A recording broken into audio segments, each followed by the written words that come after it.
Gracias por la espera, hermanos. Estamos grabando entonces la clase número, ¿se acuerdan o no? A ver, ¿quién lleva la cuenta? La clase Ocho, número 8. Muy ocho. bien, Juan Carlos, muy bien, Daniel. La clase número 8 tuvimos una clase introductoria para todos los dos módulos, para todo el ramo, ¿no? Este curso.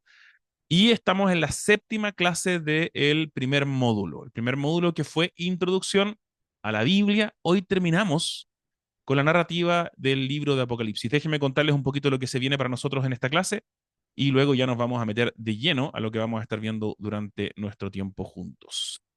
Bien, déjenme cerrar unas cositas por acá para poder verlos bien a todos ustedes. Y les cuento, hoy vamos a estar sumergiéndonos en el tema de Apocalipsis en particular, que evidentemente por la naturaleza del texto va a levantar algunos asuntos que tengan que ver eh, con, eh, con la escatología. ¿Han escuchado esa palabra antes? Escatología. En griego, escatos es último, ¿no? Y escatos se refiere, o la manera en que la usamos es el conocimiento, la doctrina respecto de las últimas cosas. Entonces nos referimos, por eso es la expresión de la Biblia, habla de los últimos tiempos. Por eso hablamos de Apocalipsis en particular, pero en general, creo que ya hemos hablado de esto, los libros de la Biblia, los textos bíblicos no son eh, legos que podemos sacar y que nos sirven en cualquier lugar, sino más bien son como un gran tejido, ¿no? ¿Se acuerdan que hablamos de, no sé si hablamos o no, de ¿cómo se llaman los que usan las personas? En el Perú se usa un tejido que va muy bien como duro, no sé cómo se llama eso. ¿Alguien se acuerda? Estos mantos que hacen tradicionales que hacen allá. Ah, se me olvidó ahora. Un aguayo, gracias, los aguayos. Entonces, el aguayo es como tirar un hilo en realidad. Vamos a agarrar Apocalipsis y cuando sacamos Apocalipsis, se levanta el resto del género. No se nos queda y no es un Lego, sino que inevitablemente al hablar de Apocalipsis vamos a hablar de la escatología, es decir, del fin de la historia, el fin de todas las cosas. Así que déjenme contarles lo que vamos a ver hoy día y luego avanzamos. En primer lugar, el tema de hoy día es la creación restaurada en el libro de Apocalipsis. No hubo tarea previa para los que varios preguntaron, perdónenme por no avisarles, me desconecté. La semana pasada les quise darles la semana libre, tranquilo, así que durante esta clase vamos a explorar un poquito un texto y vamos a hacer un ejercicio que también nos va a preparar para el próximo módulo que tiene que ver justamente con la predicación, ¿ok? Vamos a ir introduciendo algunos de esos elementos. Sin embargo, hoy el objetivo es comprender el Apocalipsis como la culminación orgánica e integral de la narrativa bíblica. Déjenme mandarles eso aquí escrito en el chat para que todos lo tengan. Entonces, el objetivo del día de hoy es comprender el Apocalipsis como la culminación orgánica e integral de la narrativa bíblica. ¿Sí? Bien, hoy día voy a hacerles una pregunta de gancho, como ya es habitual. Vamos a partir con una pregunta que nos haga pensar, que nos empiece a hacer funcionar el motor. Luego voy a exponerles un poquito de qué se trata el libro de Apocalipsis en particular. Más tarde vamos a tener, perdón, vamos a tener una conversación en torno a eh, vamos a tener un ejercicio, perdón. Sí, un ejercicio, ahí está. Donde vamos a leer Apocalipsis 21 del 1 al 8. Cada uno vamos a pasar un tiempo individual de lectura, pero una lectura que vamos a llamar crítica. También es posible ponerle otro apellido, da lo mismo en realidad el nombre, pero el punto es que vamos a mirar Apocalipsis con una meta. Queremos sacar de allí, extraer de allí su mensaje y su propósito. Ya les voy a explicar qué significa eso. Creo que ya hemos tenido un poco de práctica en esos temas, pero vamos a poner de nuevo aceite en la máquina y vamos a echar a andar ese motor. Una vez que tengamos ese trabajo en grupos, vamos a compartir las respuestas, por supuesto, y finalmente voy a ofrecerles una introducción a la escatología de Apocalipsis, que va a terminar, por supuesto, con preguntas y respuestas, porque de seguro que se van a levantar algunas preguntas. Hacia el final de nuestro tiempo juntos, lo que vamos a hacer es presentarles un poco del proyecto final que tienen que desarrollar y explicarles respecto de las semanas que vienen. ¿Ok? Así entonces va a avanzar la clase. Para todos los que quieran, vamos entonces avanzar. Y hay algunas partes que las dejé como medias, como Lego. Unas partes que vamos a ver si es que si quieren meter en algo más o si queremos avanzar con otras cosas. Ahí lo vamos a ver si es que nos alcanza el tiempo. Bien, aquí está la pregunta. Se te acerca un hermano nuevo de la iglesia, mira, lleva como unos 3 meses yendo a la iglesia. Se te acerca y te dice, oye hermano, mire, quiero contarle que yo siempre he sufrido de ansiedad, de angustia en cuanto a este tema de las enfermedades nuevas, esta cuestión del COVID que nos pasó, las guerras, los conflictos geopolíticos actuales, todo lo que está pasando. Me produce mucha angustia cuando leo las noticias o cuando veo noticias. Y te dice, ¿qué dice la Biblia respecto de estas cosas? ¿Qué dice la Biblia respecto de los tiempos en los que estamos viviendo? ¿Qué le dirías tú? ¿Cuál sería tu respuesta?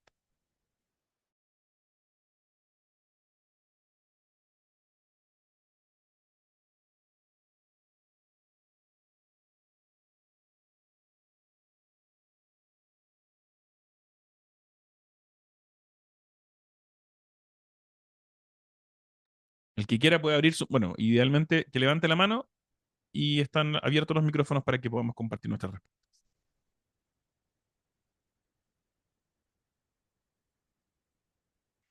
Juan Carlos. Sí, bueno, ¿qué dice la Biblia de los tiempos que estamos viviendo? Justamente la Biblia, yo lo que le diría al hermano, la Biblia justamente describe efectivamente que estos son los tiempos finales desde hace rato, digamos, y Cristo en el último tiempo y después en el Apocalipsis, siempre lo que se describe es justamente lo que estamos viviendo. Pero también dice que lo que no puede fallar es la fe que debemos tener en Cristo. Mm, Eso es la clave para poder seguir en este mundo caído, en este mundo que probablemente cada vez va a estar peor o se va a mantener tal como está, no lo sé, pero si le diría a este hermano, hermano, usted sabe, eh, vivimos en este mundo, que un mundo que no conversa y no ve nada con Dios, pero lo que la Biblia nos está llamando es a mantener la fe, a mantener la esperanza y a mantener el amor en Cristo. mm. Eso le diría yo. Fantástico. Muchas gracias, Juan Carlos. Entonces, en medio de una suerte de crisis, un momento crítico que ha durado harto, estamos llamados a ser fieles. Muy bien. ¿Alguien más quiere sumarse? ¿Qué le diría usted al hermano que se le acerque y le dice, oiga, mire, yo veo las noticias, esta cuestión que está pasando en Rusia, en Ucrania, en Israel, con Palestina, en tantos otros lugares del mundo, las matanzas de cristianos en el norte de África? ¿Qué dice la Biblia de esto? ¿Qué le dirías tú? Claudio, por favor, ¿Se escucha, pastor? te escucha.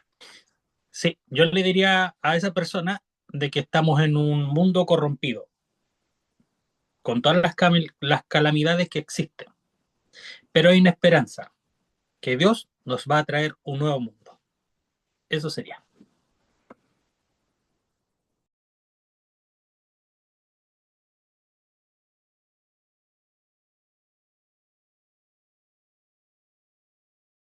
Está Perdón. muteado. Ahora Micrófono entendí. apagado. Gracias. Claro, reconocemos por un lado que hay algo que está mal. El mundo no está como nos gusta, no es como nos gustaría, no es el mundo que quisiéramos, pero viene una transformación que va a producir algo mejor. Eso es lo que esperamos. Buenísimo. Hay harto que decir, ¿no? Gustavo, por favor, cuéntenos qué le diría usted al hermano desorientado que llegó hace poquito a la iglesia. Hola Diego, hola a todos. Yo le haría ver de que si pueden ser las guerras, puede ser una enfermedad, puede ser cualquier cosa en realidad, porque al final se afecta, no sé, pues si eres padre de familia, uno piensa en los hijos, ¿cierto? En tus familiares cercanos, tus amigos. Y es natural tener miedo al futuro, qué va a pasar. Pero el tema yo creo que lo llevaría por el lado de que si estamos en Cristo y si Él ha conocido a Jesús, ¿cierto? Ujú, Técnicamente Él ya lo tiene todo. Tiene el mayor tesoro que puede tener un hombre en este mundo, que es la reconciliación con Dios. Y que independientemente de lo que pase, nuestro gran tesoro y nuestra gran alegría debiese ser estar con Dios. Así que independiente de lo que pase, el fin va a ser el mismo para todos. Va a ser estar en la presencia de Dios de una buena manera mediante Cristo o estar delante de Dios con nuestros propios pecados, pero sin Cristo. Entonces, es una forma de darle consuelo de que independiente de lo que pase, porque por más cristiano que uno sea, las cosas malas también pasan. O sea, la gente igual se enferma, igual hay guerra, hay accidentes, pasan un montón de cosas. Entonces, tampoco es prometerle una vida de color de rosa, sino que teniendo a Cristo en nuestro corazón, ya independiente de lo que pase, vamos a tener victoria en el mundo, como decía el hermano, que vamos a tener, vivir una nueva creación, así que la esperanza debe estar puesta en nuestra ciudadanía que está en los cielos con Dios. Así que este mundo va a pasar y que vuelque todas sus ansias, todas sus cargas en el Señor, que Él le va a traer la paz. Eso. Perfecto. Gracias, hermano. Gracias. Ayer todo eso, yo me acuerdo que una de las cosas que más me ha servido en consejería pastoral, en consejería bíblica, es recordar que nuestras vidas son parte de una historia. Y para allá va justamente, Gustavo me hizo el pase gol, porque tiene que ver justamente con el proyecto final que tenemos que escribir, ¿no? Nuestras vidas forman parte de una gran narrativa, y esa gran narrativa no es posible comprenderla a menos que entendamos cómo termina, ¿sí? Em, no sé si yo ya les he contado quizás esta anécdota, pero hace muchos años estábamos viendo una película en familia. Estábamos con mi suegro, mi esposa y mi cuñada. Y estábamos todos viendo una película que era malísima, que se llama Australia. Por favor, no la vean. Muy fome, muy mala. Actúa Hugh Jackman y la Nicole Kidman. Entonces dijimos, esta debe ser buena, pero no, no era malísima. La cosa es que vimos la película y como era tan mala, quisimos ver otra. Y nos pusimos a ver una película de ciencia ficción porque a mi suegro le gustaba mucho y a mí también en realidad la ciencia ficción. Pero mi suegra, en la mitad de la película Australia, se quedó dormida. La película Australia era como una suerte de película de vaqueros. Se queda dormida y despierta hacia el final de la película de ciencia ficción. Y terminamos, estamos conversando acerca de la película. Y ella dice, yo lo que no entendí fue cómo pasamos de los vaqueros en Australia a los extraterrestres que llegaban a conquistar el mundo. Y claro, po, le faltaba entender que ella estaba tratando de hacer sentido de dos historias distintas. Y eso es lo que a nosotros nos pasa muchas veces. Estamos intentando hacer sentido de dos historias distintas, de dos narrativas distintas, y no entendemos que nuestra historia personal está inmersa en una historia más grande. No podemos entender nuestra historia a menos que entendamos la gran historia. No podemos entender la tragedia presente a menos que entendamos el consuelo hacia el final. Y por eso es tan importante Apocalipsis. Por eso es tan importante justamente recordar que nuestra historia es parte de una historia más grande. Y por eso vamos a hacer ese ejercicio como proyecto final. Voy a darle la palabra a Daniel, a Jonathan y luego a Cristian, y ahí nos vamos a avanzar, ¿ok? Daniel, por favor, cuéntenos. ¿Qué le diría usted a ser hermano desorientado? No sé si que tienes otra pregunta, no sé. No, no, pero básicamente mucho de lo que dijiste tú y Gustavo también, aunque obviamente me parece que si hay alguien que viene con esa pregunta, obviamente todavía no conoce el Evangelio, me parece que todavía no lleva mucho tiempo ni en la iglesia, ni conoce mucho eh, del bautismo, ni de la salvación, o sea, me parece que tal vez ni siquiera ha sido bautizado. Me, me nace como esa pregunta y me nace también hablar con mi propio testimonio, o sea, contarle mi propia experiencia, porque al parecer todo lo que estáis comentando, ese era yo antes de conocer a, el Evangelio, antes de conocer el reino de Dios. Y entonces, claro, eh, parece que toda esa mochila de ansiedad, de desconocimiento del mundo que uno trae, que uno piensa que uno puede solo y que uno es solo y que no hay nadie más y que no hay nada más que lo material tampoco y que ese es como el único camino y uno va como centrado con los ojos así durante toda la vida y entonces yo creo que sería mostrarle obviamente el Evangelio y comentarle de que cuando uno finalmente se deja completamente a Jesús, se lo deja todo a Él porque Él sabe el camino, chuta, esa mochila totalmente se libera. Sí, sí, o sea, hay muchos de los problemas que yo tenía qué sé yo, andar en el metro, problemas básicos tal vez, eh, ataques de pánico, ansiedad, chuta, disminuyeron y casi ya no los tengo. Me Entonces, alegro. yo creo que tal vez con mi propio testimonio uno puede Sí, llegar aproximarse desde la a los empatía, otros. ¿no? Claro, claro, Fantástico. sí. Gracias, Daniel. Gracias. Ahí el Ujú. toque pastoral puso Daniel sobre la mesa. Jonathan, cuéntanos tú, ¿qué le dirías a alguien que te pregunta, oye, ¿qué pasa con todo este mundo loco? ¿Qué dice la Biblia? Hola, buenas tardes, noche. Gusto en saludarle a cada uno. Si alguien llega al templo, a la iglesia, con iniciando recién,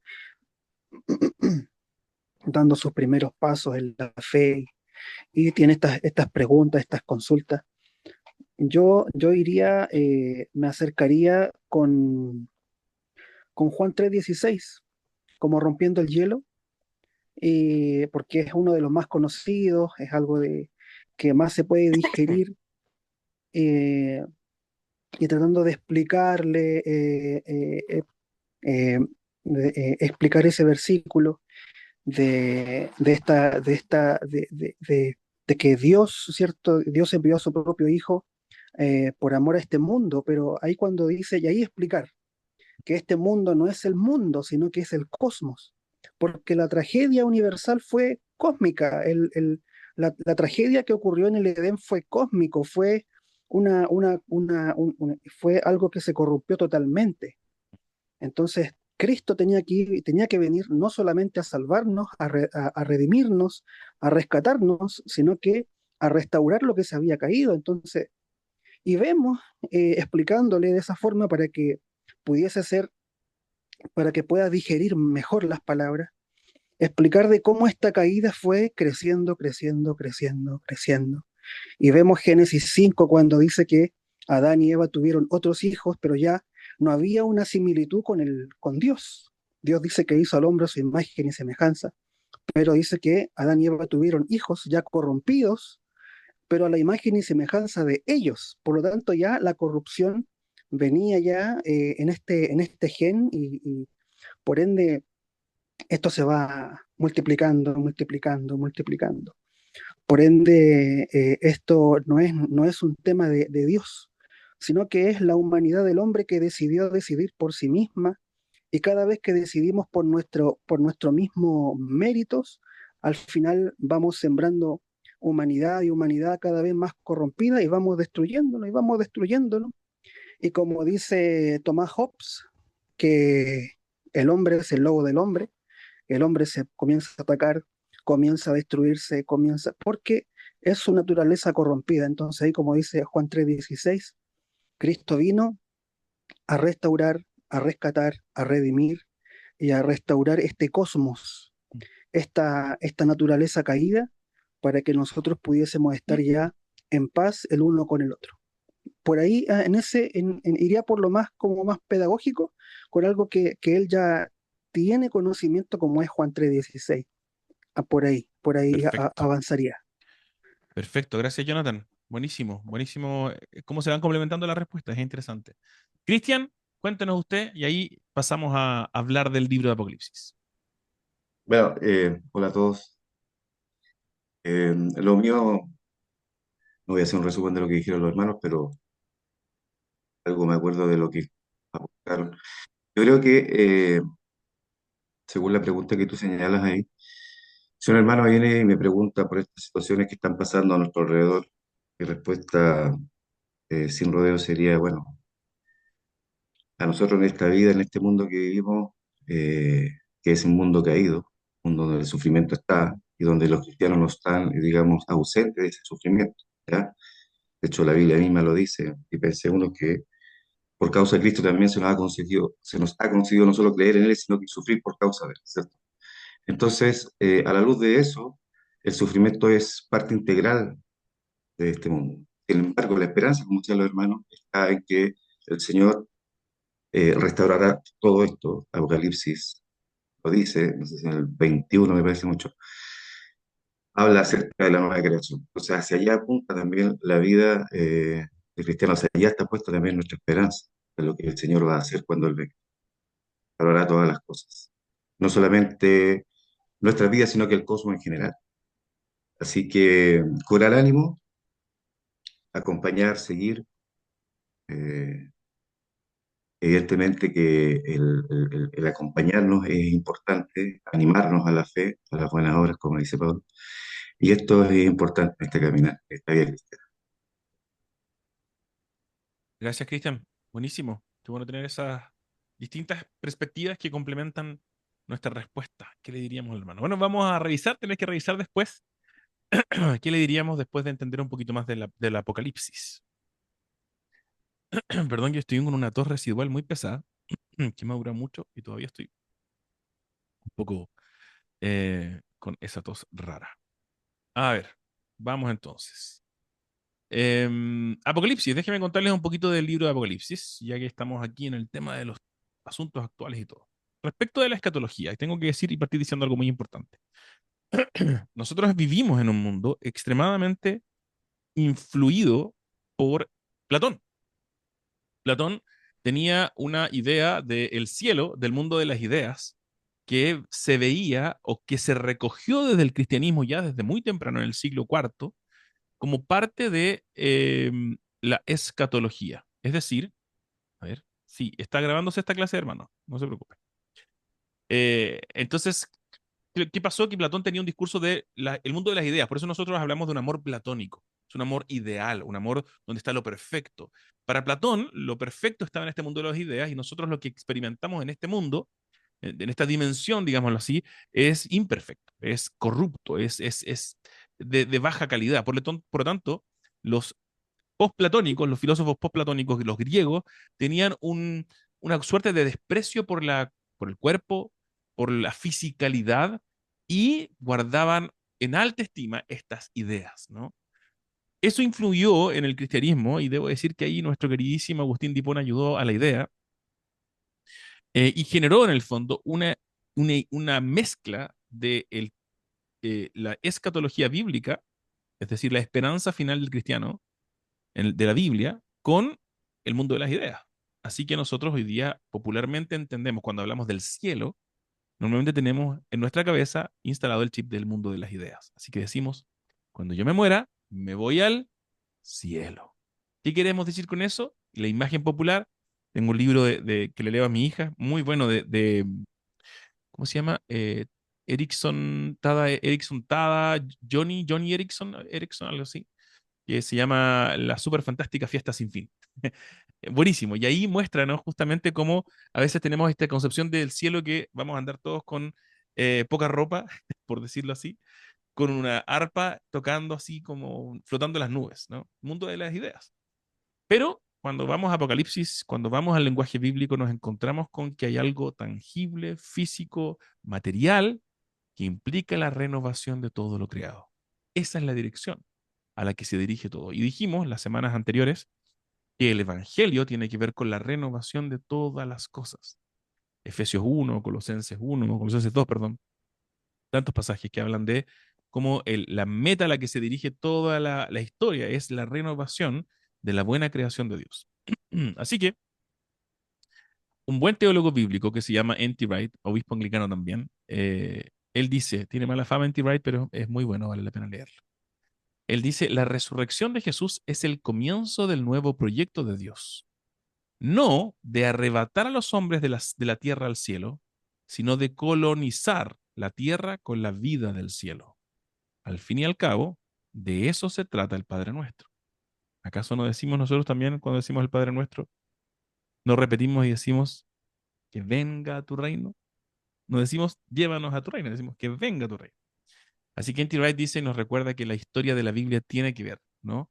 En particular resurrección y hacia el final, con el establecimiento del reino de Dios en este mundo. Bien, vamos al libro general de Apocalipsis entonces desde ese prisma. Apocalipsis es un libro lleno de sutilezas, lleno de complejidades, tiene una sofisticada estructura narrativa que muchas veces presenta interconexiones entre las secciones más importantes del libro y eso nos hace bien difícil la tarea de representar adecuadamente una estructura de la carta o del libro. Digamos. Así que cuando les presento esta estructura que les estoy mandando por chat, les advierto que siempre es un resumen, ¿no? Siempre esta estructura, estos diagramas son resúmenes y por lo tanto son una verdad a medias, ¿no? Porque no representan la verdad completa. Nos ayuda a tener un marco para entender la estructura del libro, pero pasa por alto algunas de las interconexiones y complejidades que son constitutivas del libro. ¿Sí? Apocalipsis, como sale ahí en el gráfico que ustedes ya estarán viendo, tiene un prólogo que está en el capítulo 1, los primeros 8 versículos.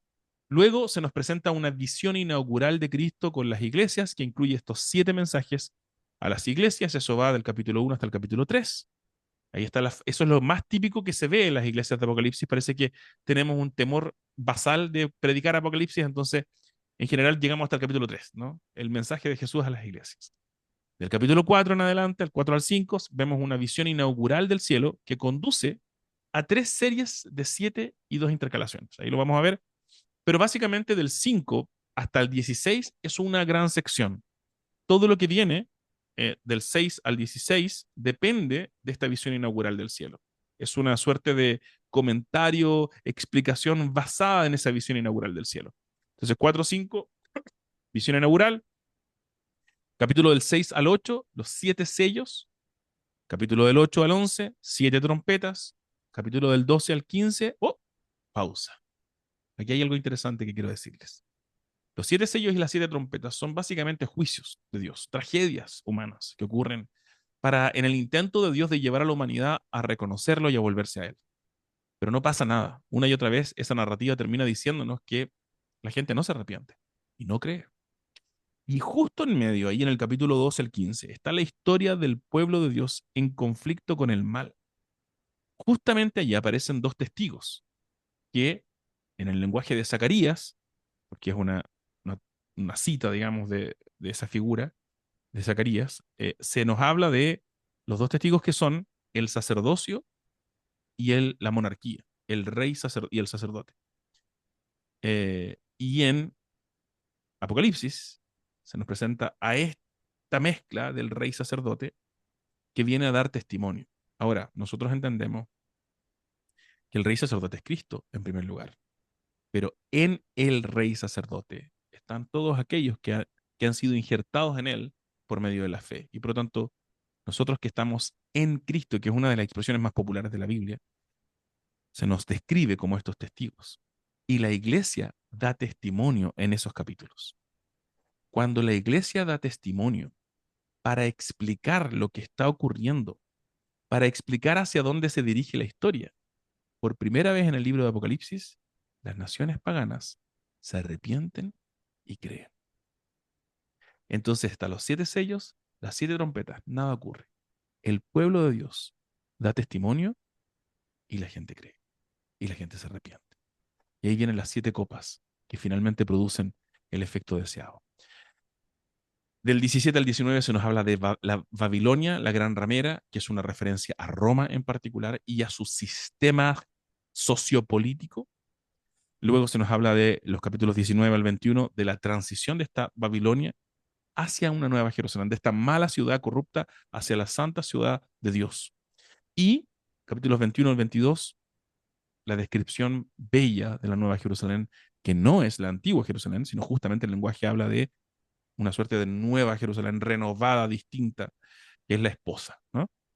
Finalmente cerramos con el epílogo que está en los últimos versos del capítulo 22, del 6 al 21. Déjenme ofrecerles una cita de Richard Bauckham, que es considerado probablemente el gran erudito del libro de Apocalipsis. Si alguien quiere predicar Apocalipsis, les recomiendo muchísimo un libro que se llama La teología del libro de Apocalipsis. Nosotros enseñamos, yo estoy enseñando ahora justamente el libro de Apocalipsis para los estudiantes del seminario anglicano, el Centro de Estudios Pastorales, y estamos basándonos en este libro, así que les no sé si esa palabra existe, les di una traducción de este libro. Si alguien quiere tenerlo, me puede escribir por interno si es que realmente lo va a leer. Él dice, Richard Bauckham, el clímax hacia el cual ha apuntado todo el libro de Apocalipsis es la destrucción de Babilonia y su reemplazo por la nueva Jerusalén. Eso significa que el clímax de todo el libro es que lo viejo ha quedado atrás y lo nuevo ha comenzado a instituirse. La cultura anterior dominante ha sido reemplazada por una nueva cultura, una nueva sociedad, un nuevo mundo transformado por Cristo. Déjenme explicarle, quiero aquí hacerles un mega resumen del prólogo y del epílogo. Tenía un profesor en el seminario, querido amigo y compadre Luke Foster, que decía, cuando tú tienes un libro, estoy leyendo este libro, para saber si el libro realmente te va a servir, tienes que leer el comienzo y el final, decía. Así sabes desde dónde parte y en qué va a terminar. Y de ahí, si te sirve, léelo entero. Si no, ¿para qué lo vas a leer, no? Déjenme hablarles entonces del prólogo y luego del epílogo. El prólogo, Juan quiere dejar muy claro qué tipo de libro es Apocalipsis. Y aquí es muy importante que entendamos esto, porque al dejar claro qué tipo de libro es, nos va a dejar claro qué tipo de mensaje quiere comunicar. En primer lugar, nos aclara en el verso 1, capítulo 1, verso 1, que Apocalipsis forma parte de una forma específica de literatura llamada apocalíptica. Nosotros, cuando leemos Apocalipsis, decimos, wow, Apocalipsis, suena, tenemos todo un imaginario de Apocalipsis, ¿no? Películas de ciencia ficción, estas ideas de edificios cayéndose, fuego, tierra, enfermedades por todos lados, explosiones. Pero cuando un judío del primer siglo leía el Apocalipsis y escuchaba la palabra Apocalipsis, ¡pum!, pensaba al tiro en un género que se había desarrollado en ese tiempo. Hay muchos otros apocalipsis, no bíblicos, pero muchos otros. De hecho, hay relatos apocalípticos dentro de la Biblia. Es una manera de escribir decodificadamente, propiamente de los judíos. Es un género literario que no existe en nuestra cultura, pero que quizás guarda algunas similitudes con la fantasía. Es un poquito parecido, que busca comunicar verdades por medio de imágenes, ¿no? Cuando tú vas a ver una película de ciencia ficción, no estás viendo solo una película de ciencia ficción, ¿cierto? Cuando tú vas a ver una película de fantasía, no estás viendo solo una fantasía. Normalmente hay algo que está intentando comunicarse detrás de ese discurso. Justamente ayer estaba hablando con alguien de esto, que a veces vemos películas y uno dice, ah, esta película en realidad tiene este otro mensaje, ¿cierto? Eh, perdón, David me está pidiendo el nombre del autor. Se llama Richard Waugham. Ahí está. Él es. Entonces, este género literario es un apocalipsis que comunica verdades por medio de imágenes. Eso significa que leerlo literalmente sería un error, ¿no? Pensar que realmente vamos a enfrentarnos con un dragón con 7 cabezas o pensar que realmente hay que contar estos días como literales es un error. No sé si ustedes saben, pero los testigos de Jehová afirmaban que una lectura literal del Apocalipsis. Entonces ellos decían que habían 144.000 elegidos y tuvieron un problemazo hace unas décadas atrás porque su membresía excedió los 144.000 y su expectativa era que cuando llegara a 144.000 venía Cristo, pero no pasó y quedaron esperando. Y como empezó a subir la membresía, dijeron, bueno, vamos a tener que hacer algún ajuste en nuestra teología. Entonces las circunstancias dictan el cambio de su teología. Nosotros decimos, no, este libro es un libro que no debe leerse simplemente literalmente. 144.000 tiene que ver con 12 por 12, es la multiplicación de las 12 tribus de Israel, llevada al extremo que sería el 1000, ¿no? Y que tiene que ver con promesas del Antiguo Testamento. Pero Apocalipsis no es solo un libro apocalíptico, además es una profecía, tal como dice el verso 3, capítulo 1, verso 3, una profecía de parte de Dios acerca de las cosas que sucederán pronto. Finalmente, también es una epístola. El verso 4 nos deja claro que no es un libro nada más. No es simplemente un apocalipsis, una suerte de relato fantástico. Tampoco es, no sé si fantástico es la palabra, pero tampoco es una mera profecía, ¿no? Es una carta, es una epístola. Y ahí en el versículo 3, perdón, el versículo 4 nos deja claro que es una epístola escrita específicamente para las iglesias en Asia Menor. Asia Menor es un sector de Turquía occidental que es bastante pequeño. Nosotros en el mapa se ve grande, así, pero yo creo que uno podría recorrer con cierto esfuerzo en un par de días en auto esas 7 iglesias. Están relativamente cerca unas de otras. Entonces, y de nuevo, recordemos que un Apocalipsis, las 7 iglesias del Apocalipsis no es que, no sirve Apocalipsis porque está escrita esas 7 iglesias, ¿no? Son 7 iglesias porque el 7 es el número hebreo de la plenitud. Está describiendo por medio de esas 7 iglesias a todas las iglesias, de nuevo, ¿no? Apocalipsis no es una crónica. Este es uno de los terribles horrores de hoy día de algunas de las personas que leen la Biblia, ¿no? Esto se llama en filosofía con una hermenéutica del sentido común, que es una teoría escocesa, que dice, bueno, vamos a leer aquí con sentido común y vamos a salir vamos a entender todo lo que dice. El problema del sentido común es que uno viene de algún punto de partida. Entonces, cuando venimos a la Biblia y pretendemos que va a hablarnos en nuestro propio código, erramos, porque no tiene las mismas presuposiciones culturales. La Biblia no es un relato crónico, eh, científico, no es un libro histórico científico de los eventos que van a funcionar o van a llevarse a cabo hacia el fin del mundo. No es un itinerario del fin del mundo. Es una carta profética escrita en clave apocalíptica de parte de Jesús mismo para la totalidad de su iglesia.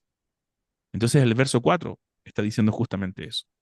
El propósito es revelarnos en su amor las cosas que están por suceder pronto. Eso es lo que dice el verso 1. ¿Qué es eso que está por suceder pronto? Ahí está clarísimo, versos 7 y 8. Él, nuestro Señor y Dios, Jesús, el Alfa y el Omega, viene pronto. Por lo tanto, Él es, el que era y el que ha de venir, el Todopoderoso. Ojo ahí que cuando Jesús se atribuye, en el capítulo 1 hay toda una discusión, porque Jesús se atribuye un título que se le ha atribuido en el mismo contexto al Dios eterno. Es más, cuando él habla de sí mismo como el que es, el que era y el que ha de venir, guarda una similitud preocupante para un judaísmo, un judaísmo monoteísta, eh, con la declaración de Éxodo, de decir, yo soy el que soy, yo soy el que fui, yo soy el que soy, yo soy el que seré, ¿no? Hay una preocupación, o sea, hay una identificación de Jesús con Dios mismo. Así que Apocalipsis no es un libro que busca encender paranoias acerca del fin del mundo. Apocalipsis es un libro en el que Jesús, por amor a su pueblo, le revela que el futuro no está determinado por los desastres, ni por las noticias, ni por los poderes de este mundo, sino por su inminente y definitivo retorno. Esa es la clave para entender el presente. Esa es la clave futura para entender el presente. Lo más probable es que el Apocalipsis haya sido escrito después de la destrucción del templo de Jerusalén, después del 70. Ese era el lugar más importante para los primeros años del cristianismo. ¿Se acuerdan que el mismo Pablo va a escribir y describir sus visitas al templo? Las iglesias de Asia Menor estaban experimentando no solo la persecución de Roma, sino además una profunda confusión por estar viviendo en medio de ese momento de la historia.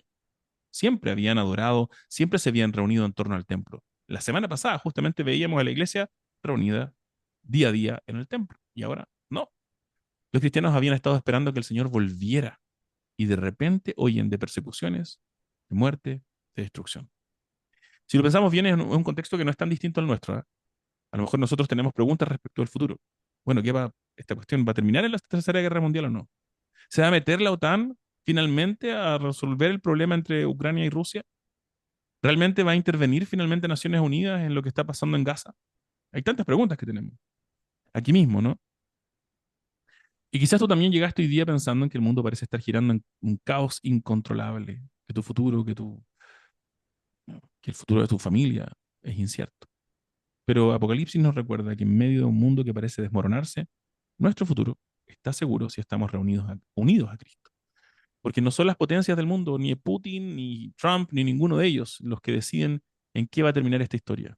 Ni Netanyahu, ni ninguno de ellos.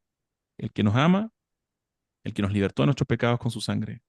Él es el Todopoderoso que tiene en su control el fin de esta historia. Y esta historia no termina con la próxima guerra o con la tragedia mundial. Esta historia termina con nuestro Rey Jesús volviendo por su pueblo, hermanos. Así que Apocalipsis es un librazo, se lo recomiendo muchísimo. Léalo en Cristo Redentor Vitacura, creo que está el vínculo allí de las predicaciones de toda la Biblia, de un panorama de toda la Biblia, pero también tenemos una lista con el libro de Apocalipsis completito, del 1 al 21, parte por parte. Nos pasamos un año haciéndolo, así que si ese esfuerzo sirve de algo, estaré muy contento de saber. Vamos a hacer un ejercicio ahora, en grupos. Nos vamos a ir a grupos y vamos a tomarnos, bueno, primero voy a hacer un ejercicio individual y luego el grupal. Vamos a hacer un ejercicio de entender el mensaje y el propósito de una porción de Apocalipsis. Vamos a leer el capítulo 21, versículos del 1 al 8, y vamos a pasar 15 minutos leyendo, son 8 versículos, no es tan largo, leyendo esos versículos y escribiendo, sea en mano, sea ahí donde estás en el computador, escribiendo una propuesta de mensaje y una propuesta de propósito. Le voy a explicar inmediatamente qué significa eso. Cuando terminemos, vamos a irnos, cuando termine ese tiempo, nos vamos a ir a grupos de discusión donde vamos a compartir nuestras propuestas de mensaje y propósito y vamos a discutirlas para constituir una propuesta unificada. Bueno, ¿cuál creemos como grupo? ¿Cuál sería nuestra propuesta de mensaje y de propósito? ¿Se entiende la tarea hasta el momento? Les voy a explicar de inmediato qué es el mensaje y el propósito, pero por el momento se entiende la estructura. Perfecto. Déjenme explicarles entonces qué es el mensaje. Esto se lo puedo dejar pegado en el chat para que lo puedan revisar. El mensaje debiera ser una declaración simple. ¿Ok? Todo esto está en el programa del curso. El mensaje debiera ser una declaración simple, no es un párrafo, es una oración, ¿no? Y debe expresarse completando la siguiente frase. El autor original quiso decir a su audiencia original que... Punto, punto. Por ejemplo, uno puede decir lo que Jesús quiere decirle a las cartas, a la iglesia de Asia Menor, es que al abandonar su labor evangelística, abandonaron su primer amor. Eso sería de otro pasaje, pero sería una propuesta. ¿Todos entendieron qué es el mensaje? Se los voy a dejar acá para que a nadie se le olvide. Mira, ahí va. Mensaje. El propósito. El propósito, entonces, depende del mensaje. Depende del mensaje. Y una vez que está articulado el mensaje, lo que vamos a hacer es escribir cuál es el propósito intencionado por el autor al comunicar ese mensaje. O sea, es decir, si nos dijo que en el mensaje, aquí, ¿por qué nos dice lo que nos dice? ¿Por qué quiso decir esto? Juan o Jesús en este caso. ¿Qué es lo que el autor quiere provocar en su audiencia? ¿Qué cambios está intentando hacer el autor en sus lectores? Para responder esta pregunta tienes que completar la frase. El autor quiere hacer que sus lectores... Punto, punto, punto. Un ejemplo sería, por ejemplo, bueno, valga la redundancia, Jesús quiere que los cristianos de Asia Menor vuelvan a vivir dando testimonio de su fe al mundo que los rodea, ¿no? Ahí da nuevamente la descripción en el chat para que la tengan a mano. Entonces, habiendo dado las indicaciones, vamos a pasar nuestros 15 minutos de reflexión personal, lea el texto, raya el texto y escribimos una propuesta de mensaje y propósito. Y cuando terminen los 15 minutos, nos vamos a dividir en grupos para hacer una discusión y una propuesta unificada. Ah, gracias por preguntarlo hoy. Apocalipsis 21 del 1, ay, no, del 1 al 8, del 1 al 8, no al 18. Se me fue un 1 ahí de sobra. Ahí sí. Para los que, yo sé que todos podemos, hay distintas versiones de la Biblia. Eh, yo les recomiendo, si es que tienes la posibilidad, de usar la nueva Biblia de las Américas, ¿ok? Si tienes la Reina Valera también puede servir. Para este ejercicio, preferiría que no ocuparan Biblias más de traducción dinámica, es decir, la NBI, la NTV son muy buenas versiones, pero creo que en este ejercicio nos vale algo lo más parecido al original, que busca esa fidelidad como la Reina Valera o la Nueva Biblia de las Américas, o la Biblia de las Américas, cualquiera sea. Ahí, José, gracias hermano, dejó el texto de Apocalipsis 21 en Nueva Biblia de las Américas, me parece. Así que vamos al ejercicio, nos tomamos 15 minutitos y volvemos. Pueden desactivar sus cámaras, apagar sus micrófonos, todo. No hay problema.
Ya vamos llegando al fin de nuestro tiempo de articulación, así que hay que apurarse, quedan 2 minutitos.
Y nos quedan 10 segunditos para volver. Les voy a pedir a los que puedan activar sus cámaras para poder verlos y volver a nuestro tiempo de conversación.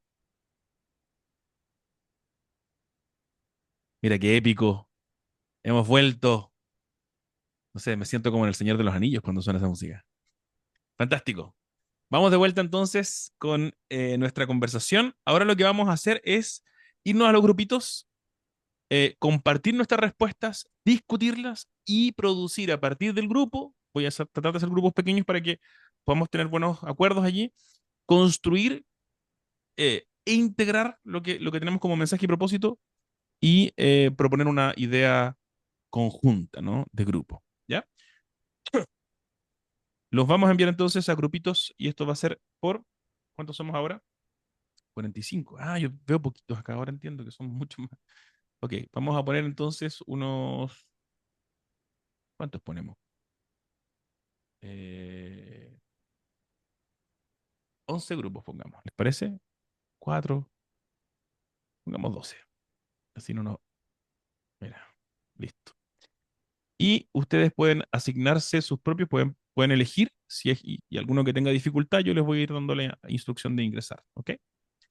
Nos vamos a los grupos entonces. Recuerden el propósito de este tiempo, no es conversar de la vida, que está muy bien, sí, digamos, pueden pasar un minuto en eso, pero vamos a pasar estos 15 próximos minutos para compartir respuestas y discutir cómo podemos mejorar integrándolas y produciendo una propuesta unificada de mensaje y de propósito. ¿Todos estamos entendiendo lo que tenemos que hacer? ¿Sí? Perfecto. Vamos entonces, están creados los grupos en este momento y ustedes pueden sumarse al grupo que ustedes deseen hacer.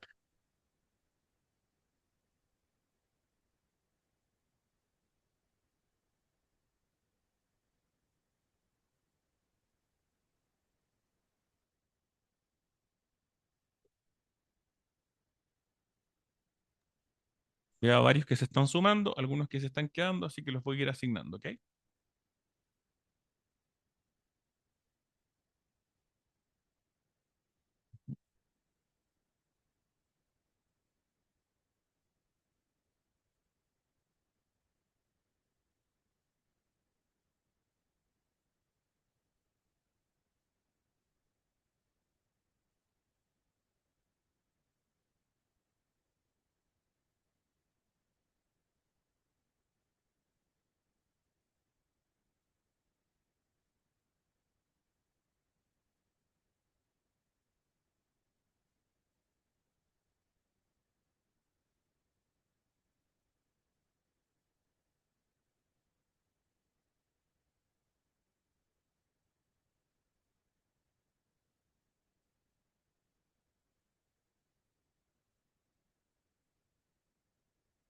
envíame a mí, por favor, que yo no puedo enviarme a mí mismo. Como el Padre me envió a mí, yo te...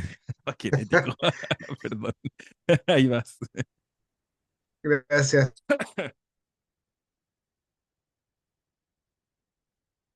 ¿Qué pasó, Rubén? Debería estar asignado a un grupo. No, no, estáis muteado. Ahí tienes que activar tu micrófono. No sé dónde aparece el número.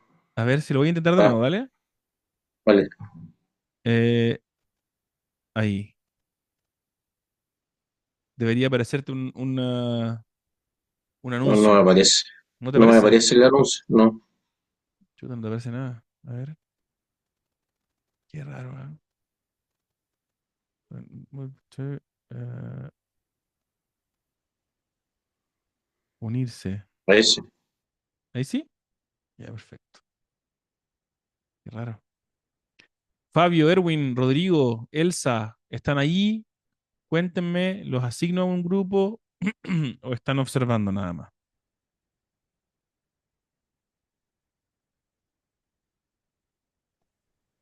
Yo tengo problemas con internet y se me cae. Se me ha caído como 5 veces en esta clase. Entonces, recién volví a ingresar. Dale, no hay ningún problema. Si tú quieres, puedes desactivar tu video, que a veces consume más megas, o no sé cómo se dice, más flujo, y te puedo enviar a un grupito y puedes participar con la voz nomás. ¿Te parece eso? Sí, oye, sí. Oye, a mí me mandó al 12 y me sacó. ¿En serio? A ver, Sí, vamos de nuevo al vamos 12. de nuevo. Ah, o Rubén. a otro, el que quiera, pero al 7, al 12, el que sea. Ahí. 4 ya.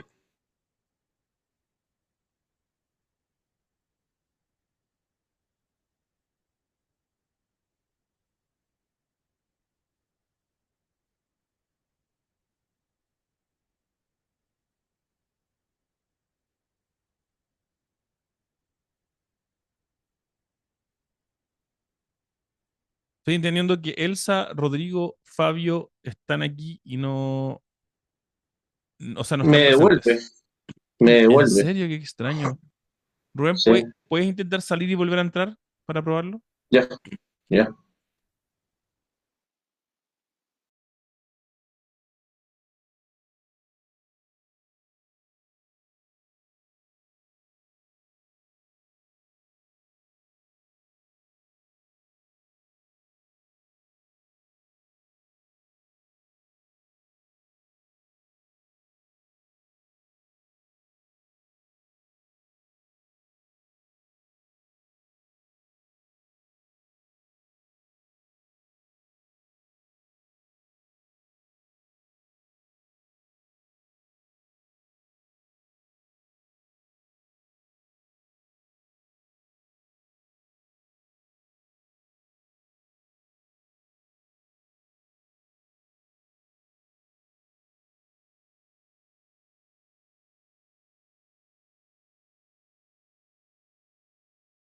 Y ahora sí.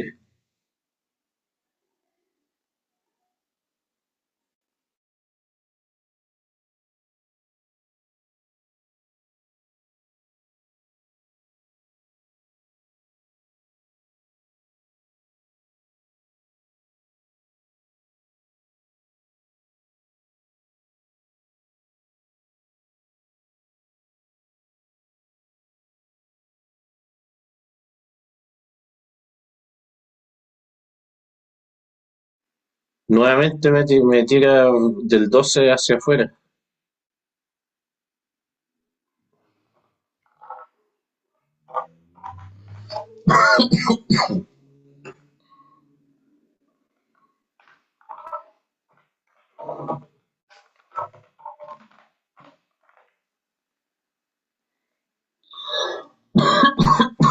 Uf, ahí sí.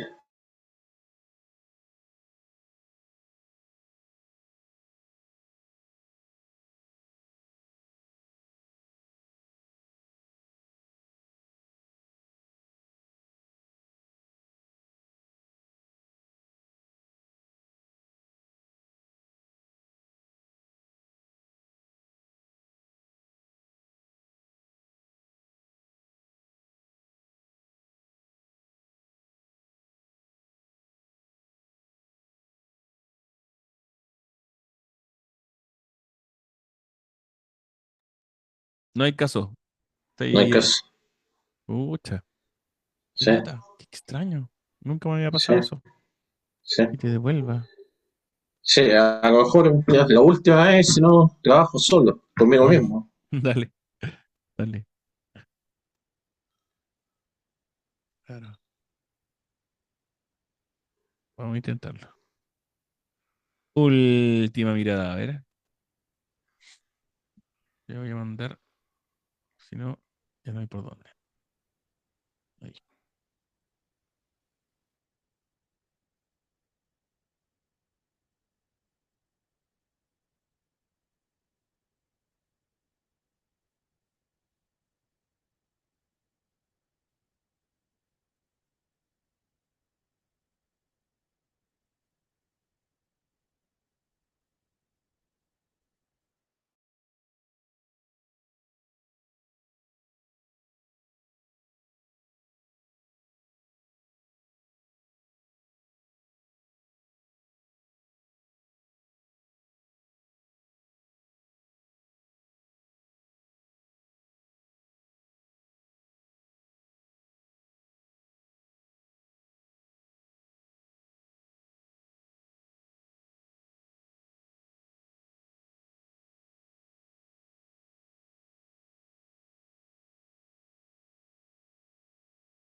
Fabio, caché que volviste a entrar. Si quieres que te metan un grupo, avísame si es que estás allí y te asigno un grupo, ¿vale?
Bien, amigos, nos quedan 10 minutitos, así que, o sea, no 10 minutitos, me equivoco. Amigos queridos, nos quedan 5 minutos. A las 9:25 volvemos, así que vamos concluyendo nuestro tiempo juntos y em, nos vemos acá a la vuelta para compartir las respuestas.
Gracias, bicho. Bienvenidos a todos los que están llegando de vuelta. Qué bueno que están aquí. Vamos a esperar un minutito que terminen de llegar los compañeros que llegan en 5, 4, 3, 2, 1. Y ahí sí que se nos unieron todos. Bien, ya estamos de vuelta, queridos, para la segunda parte de la clase. Recuerden desactivar sus micrófonos para que no nos vayamos interrumpiendo con ruidos innecesarios. Cuando quieran participar, por supuesto, pueden activarlo, pero para que no se nos escapen esos sonidos involuntarios, ¿ok? Les voy a pedir un ejercicio. A ver, un líder del grupo, un representante de cada grupo, quiero que escriba, porque me imagino que lo escribieron, que escriba el mensaje en el chat y los vamos a ir leyendo, comparando, conversando acerca de ellos. Vamos a ver las diversidades, pero también las consistencias entre el mensaje. Quiero, mientras cada uno de esos voceros de gobierno del grupo pone ahí el mensaje, aclarar algo que es muy importante aclararlo. El texto bíblico siempre se lee de distintas maneras en distintos contextos. Siempre es un texto que de alguna manera habla de distintas maneras, pero cuando hacemos el trabajo exegético, estamos intentando de alguna manera reconstruir el mensaje original. Y si realmente hacemos ese trabajo, nos queremos aproximar a el mensaje original. O sea, cuando Jesús se revela a Juan, cuando Juan escribe estas palabras, tiene un mensaje. Nosotros podemos sacar muchas teologías al respecto y muchas reflexiones al respecto, pero hay un mensaje. Entonces tenemos que entender que, en un sentido, aquí hay toda una discusión filosófica muy entretenida, porque el modernismo es muy arrogante, dice, yo puedo acceder directamente al mensaje original. Entonces muchas veces nuestros mismos profesores de teología de la generación anterior decían, nosotros con los métodos adecuados vamos a extraer la verdad absoluta. Y eso es imposible. Eso es imposible porque nosotros estamos parados en otro mundo. Entonces no entendemos muchas de las cosas que entendieron los lectores originales. Pero muchos de los eruditos actuales también, o los académicos actuales, tienen un lenguaje posmoderno que dice, no, no, no, es imposible descubrir la verdad, así que más vale quedarnos con lo que dice nuestro corazón. Cada uno se queda con su verdad, la posverdad, ¿no? Su verdad. Y por eso la Anita Tijoux dice, mi verdad, ¿no? Entonces no quiero otra autoridad. Ese discurso de no quiero una verdad impuesta, yo saco mis propias conclusiones y cada uno de nosotros tiene distintas conclusiones. Como cristianos, reconocemos la dificultad y con humildad nos acercamos al texto bíblico entendiendo que no somos capaces de descifrarlo como si fuera una mera ecuación matemática, porque es palabra de Dios, es palabra viva de Dios. Pero al mismo tiempo, sabemos y queremos usar las herramientas adecuadas para poder interpretarla lo mejor posible. Así que tenemos esa esperanza basal y una humildad basal de decir, vamos a acercarnos lo más posible para entender el mensaje original. Pero eso no significa que no haya un mensaje original. Hay un mensaje original. Así que si de aquí salimos todos con cada una de nuestras propias ideas, tenemos que compararlas, tenemos que discutirlas, porque si realmente hacemos el trabajo duro, el texto bíblico tiene un mensaje claro, quiere comunicar un mensaje, no cada uno de nuestros propios mensajes. ¿Se entiende? Lo hacemos con humildad, porque quizás nos estamos equivocando, pero miramos a la meta es reconstruir el mensaje que Juan o que Jesús en este caso tenía en mente al escribir estas palabras. Vamos entonces a compartir algunas de los que escribieron nuestros compañeros y amigos. A ver, ahí está Cristian Moraga, dice, el mensaje, el autor quiso decir a su audiencia original que a pesar de las pruebas y persecuciones presentes, Dios establecerá un cielo nuevo y una tierra nueva donde Él habitará con su pueblo en plenitud y sin sufrimiento. A ver, ¿qué dice después Gustavo Delgado? Dice, el autor original quiso decir a su audiencia que los hombres que busquen a Dios habitarán con Él como su pueblo en un mundo nuevo sin muerte, pero a los rebeldes les espera el lago de fuego y azufre. Víctor, Juan quiso decir a las 7 iglesias de Asia Menor que habrá una nueva creación y que sus primicias serán heredadas por los hijos de Dios. Tito tiene un mensaje un poco más largo, ¿eh? Dice, Dios restauraría todas las cosas dando consuelo a su pueblo fiel y castigo a los incrédulos. Hasta ahí, perfecto, ahí está el mensaje. Abraham dice, el autor original quiso decir a su audiencia original que el tabernáculo de Dios habitará y estará con su pueblo, la presencia misma de Cristo, y habrá un cielo nuevo y una tierra nueva llamada la Nueva Jerusalén. Juan Carlos dice, Dios restaurará todo, incluida nuestra relación con Él, y juzgará a los malvados. Josefo dice, el autor original quiso decir a su audiencia original que viene una nueva vida, donde se acabará el sufrimiento. Dios es el vencedor y la justicia. Emanuel, en representación de su grupo, dice, el autor quiso decir a su audiencia que en Cristo hay victoria, que Él reinará, que todo lo malo pasará al olvido, porque Cristo lo llenará todo. Alejandro escribe de parte del grupo 11 y dice, el mensaje el mensaje de Juan es el propósito de la creación, hay una nueva esperanza en el Señor, Jesús y su pueblo van a ser uno, es un mensaje de esperanza. Camila Soto dice, el autor original de parte del grupo 12, quiso decir a su audiencia original que estén tranquilos, ya pasó lo malo, todo será perfecto porque ya no habrá dolor. Y con esto confirma la restauración de toda la creación, anima y da esperanza al lector. Carlos, del grupo 7, dice, lo que quiso decir el autor, nos parece que el propósito de este escrito es que, ahí está el problema, ¿viste? Vamos confundiendo el mensaje con el propósito. Son dos cosas distintas. Pero ya, el propósito de este escrito es que lo que se ha dicho se hará y esto significa que todo será hecho nuevo, me imagino, en todo sentido. En especial el mundo en el que habitamos y la dependencia de su ecosistema al mencionar el mar, que ya no existía.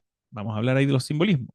En este cielo nuevo y tierra nueva habitamos todos los redimidos para nuestro Señor Jesucristo en su plan perfectamente ejecutado. El mar, por si se me va a olvidar, el mar a lo largo de toda la literatura bíblica y sobre todo en la apocalíptica es un símbolo del mal. Así que no es que no existirán océanos, sino que no existirá el mal en la nueva creación. ¿Sí?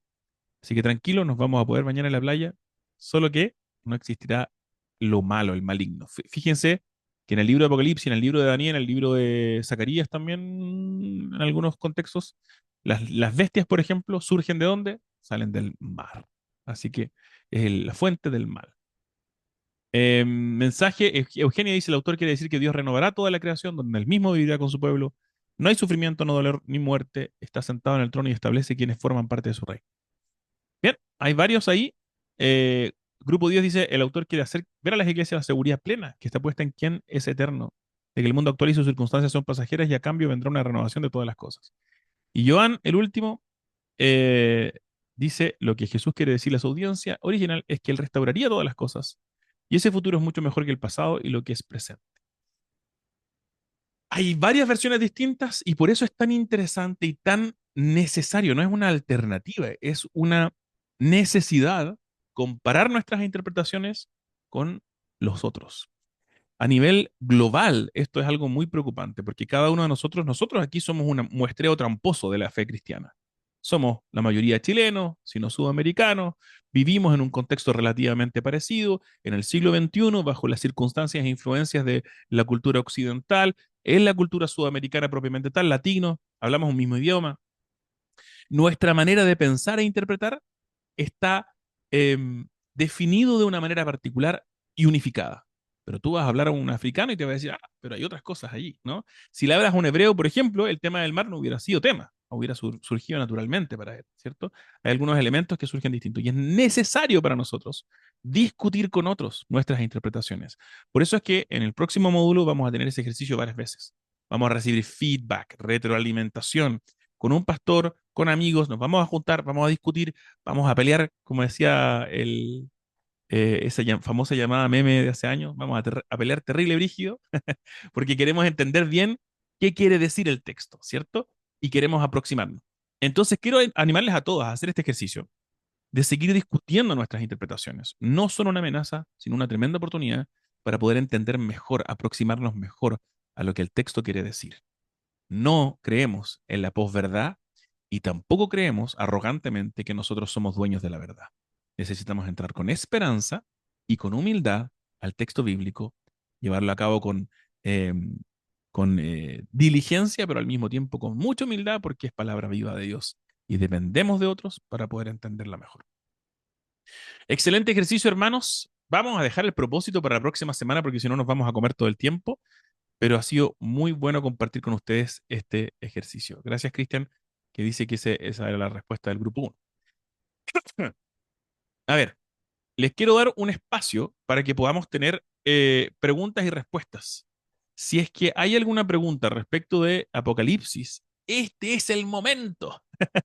Me encantaría, ya les dije, yo estoy enseñando en el CEP todo un ramo de Apocalipsis, vamos a tener más tiempo allí. No tenemos ese tiempo acá, tenemos solamente una clasecita, pero si hay preguntas de Apocalipsis, les quiero ofrecer estos 10 minutitos que quedan para responder algunas preguntas y respuestas. Rápidamente José fue así a escribir a toda velocidad, como si fuera un bot político, y dijo, milenio o a milenio. Eh, Efectivamente hay una discusión teológica que habla de, hay distintas posiciones, de hecho más que esas, de respecto al milenio. Hay algunos que dicen, bueno, lo que pasa es que ahí en el capítulo, no me acuerdo en qué capítulo aparece el milenio, 13, pues, 12, por ahí. El tema del el milenio, hay 1000 años, ¿no? ¿Qué son esos 1000 años? ¿Es que Cristo viene y gobierna 1000 años en la tierra? ¿Es que Cristo no viene, gobierna 1000 años la iglesia o está 1000 años sufriendo la iglesia y después viene? ¿Viene antes, viene después, viene durante, no viene? De nuevo, creo que hay que recordar que el libro de Apocalipsis es un libro donde se usan muchísimos números en relación a un símbolo. Esto es natural, esto es algo que nos va a pasar consistentemente en la Biblia en general, pero en particular con este libro. Este libro es un libro que describe las cosas de manera pictórica, ¿no? Nos muestra imágenes que la audiencia original hubiera entendido y comprendido inmediatamente. Y nosotros, a distancia, pensamos que se refiere a lo literal. ¿Se acuerdan cuando hablamos del pie de la casa? Yo les decía, cuando nosotros hablamos de poner un pie para la casa, entendemos una cosa en Chile, pero tú cambias la frontera y cruzas la frontera y inmediatamente es confuso. Eso nos va a pasar acá. Esta es una respuesta extremadamente corta y no puedo agrandar el tema respecto de esto. Me encantaría tener esa discusión, José. Te invito al CEP, a la clase. De hecho, vamos a tener una clase donde vamos a producir, probablemente sea un podcast, un episodio de podcast para discutir el tema del milenio. Así que se los voy a enviar cuando lo tengamos. Les envío el enlace de la discusión ahí, el debate del milenio. Pero la perspectiva que tenemos en general, esto diría en general, mayoritariamente los reformados, los protestantes, es amilenial. Es decir, me atrevería a decir general, pero en general es lo que yo veo. Es decir, entendemos que cuando se habla de 1000 años, no se habla de un periodo literal de 1000 años, sino de un periodo simbólico. De un periodo simbólico que comprende entre la primera venida de Cristo, porque desde la primera venida de Cristo comienzan las persecuciones. En hechos que vimos la semana pasada, vemos ya persecuciones, hasta la segunda venida de Cristo. Y por tanto, para nosotros, yo personalmente afirmo la postura amilenialista, que dice, en realidad, este milenio no son 1000 años, sino que es el periodo completo de la vida de la iglesia entre la primera venida y la segunda venida de Cristo. No te puedo ofrecer más en este momento porque si no nos vamos a comer todo el tiempo y eso requiere de toda una clase solo para hablar del milenio.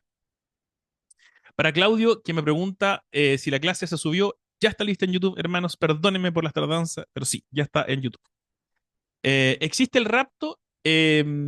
Aquí yo entiendo que hay distintas tradiciones cristianas, no quiero ofender a nadie, y hay discusión teológica siempre disponible para tener, ¿no?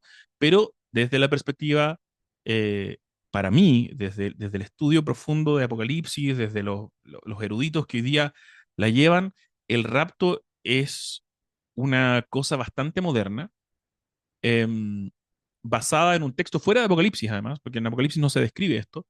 Está basado en 2 de Tesalonicenses 4, y hay un verbo que se usa que es el verbo harpazo, que justamente significa tomar o levantar.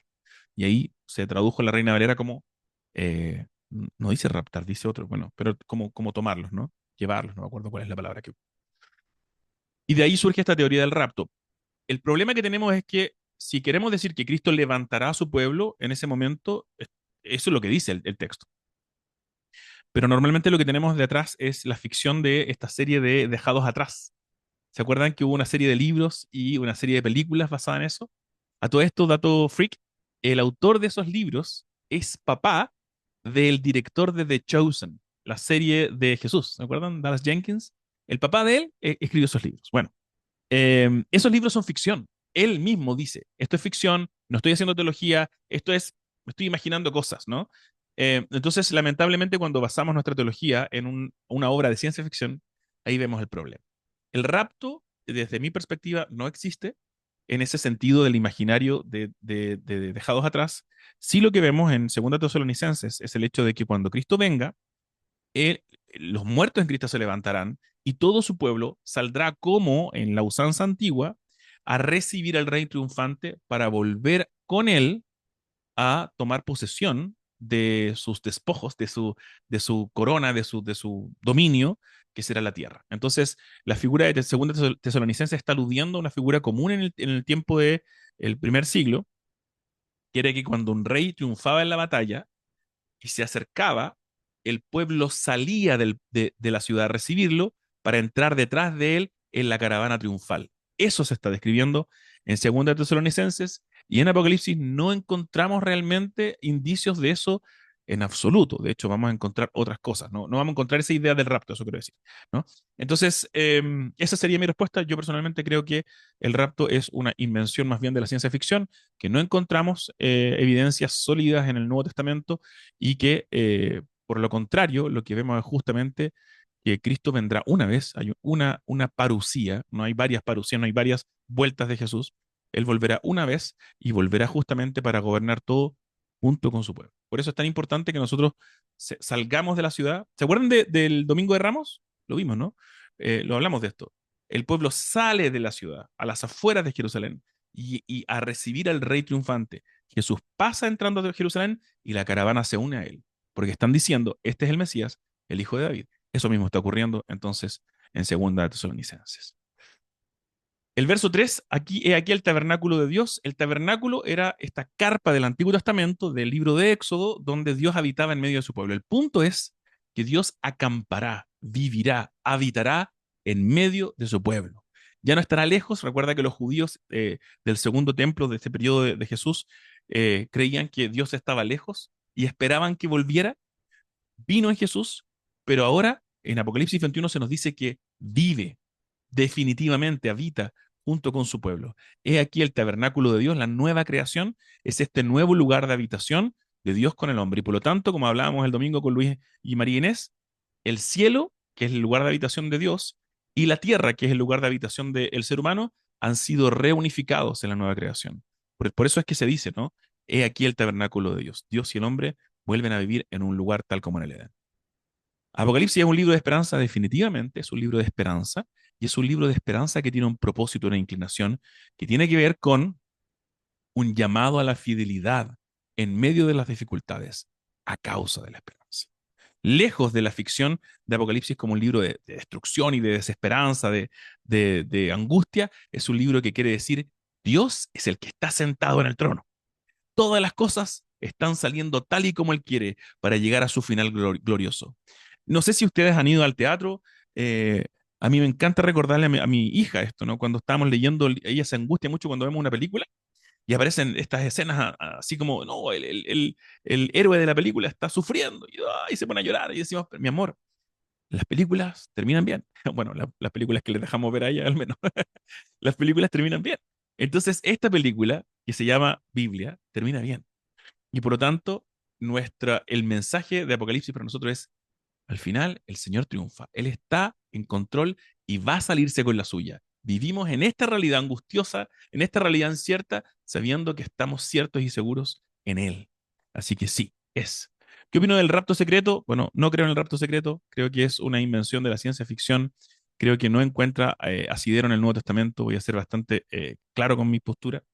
Y la gran tribulación, creo que efectivamente hay un periodo de sufrimiento de la iglesia en este tiempo. Yo creo que eso está de perogrullo. La persecución que vimos en el primer siglo, el segundo siglo, el tercer siglo, no ha dejado de ocurrir, sigue ocurriendo, solo que en países como los nuestros se nos permite un nivel de libertad que también tiene un peligro, que es que la iglesia empiece a mezclarse con el mundo, pero en lugares donde realmente los discípulos de Jesús, voy a decirlo así, donde los discípulos de Jesús deciden vivir realmente para Jesús, hay persecución.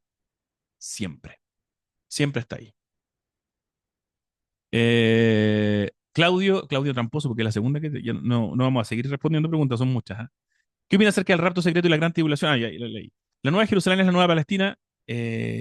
Chuta, ahí me mataste con la pregunta, no entiendo bien a lo que quieres decir.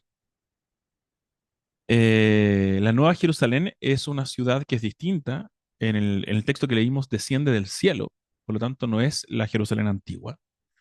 Y es de nuevo, quizás podríamos hablar más concretamente, pero al menos lo que podemos decir es que este símbolo de la instauración del reino de Dios en esta tierra.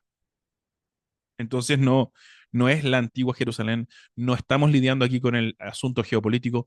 Cada uno de nosotros es libre de tener una opinión geopolítica, pero personalmente me molesta muchísimo, no con Claudio para nada, cuando intentamos imponer a la discusión de Israel-Palestina un tono teológico, que es lo que normalmente se hace desde el sionismo. El sionismo es la instrumentalización de la Biblia con fines geopolíticos. Y nosotros, yo personalmente me resisto a eso. La Biblia es palabra de Dios, no es no está hecha para instrumentalizarse antojadizamente. Así que no entendí bien, pero creo que yo diría no hay aquí espacio para justificar discusiones humanas con la Biblia, aquí en este caso.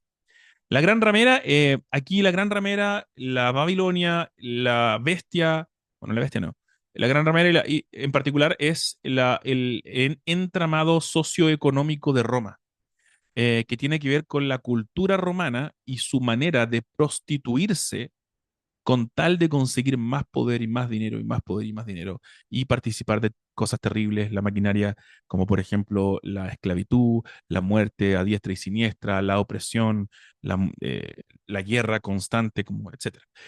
Roma no está muerta, ¿eh? Hoy día tenemos Romas por todos lados en nuestro mundo. Seguimos teniendo imperios que atacan a otros, que se imponen por la violencia, que están dispuestos a todo con tal de conseguir más territorio, más poder y más dinero. Así que Apocalipsis es muy pertinente. No, no sé, Roberto, yo creo que no. En cualquier caso serían 21, porque, perdón, Roberto está diciendo, se describen que viviremos 7 grandes castigos en el mundo actual. Yo creo que no. Y si fuera así, digamos, si lo leyéramos literalmente, serían 21 castigos, porque son 7 trompetas, 7 copas y 7 sellos. Entonces no serían más. Yo creo que lo que está hablando de nuevo el 7 es un símbolo de la plenitud, entonces está describiendo la plenitud de este tiempo. Todo este tiempo de Jesús, de la primera venida a la segunda venida, está marcada por sufrimientos. Y yo creo que es real, ¿no? Lo experimentamos. Y ese sufrimiento solo cumple su propósito, solo es capaz de llevarnos a Cristo cuando la iglesia da testimonio. Por eso es tan importante esa parte. ¿Cómo entendemos la muerte segunda? Oh, esa pregunta es muy buena y no me la puedo callar. Mira, ese es un temón.